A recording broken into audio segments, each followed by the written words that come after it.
నమస్కారాలండి. మనం Miyapur office first branch open చేయబోతున్నాం శ్రీ సిద్ధివినాయక ప్రాపర్టీ డెవలపర్స్ ఉప్పల్ బగాయత్ నుండి. ఇది మనకు శుభసూచకం. ఇలానే ప్రతి ఏరియాలో బ్రాంచ్ ఓపెన్ చేసుకుంటూ పోవాలనేది మా ముఖ్య ఉద్దేశం. నెక్స్ట్ ఖచ్చితంగా వరంగల్లో అతి త్వరలోనే బ్రాంచ్ ఓపెన్ చేస్తున్నాము.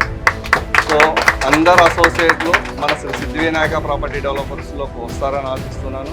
ఖచ్చితంగా వస్తారు. మన లక్ష్యం 1,00,000 మందిని అసోసియేట్ తయారు చేయడమే, 1,00,000 మందికి ఉపాధి చూపించాలనే ఒకే ఒక్క ఉద్దేశంతో ఇప్పుడు బ్రాంచీలు ఓపెన్ చేస్తున్నాం. దానికి అనుగుణంగా అందరం నడుచుకుందామని కోరుకుంటున్నాం. Thank you very much.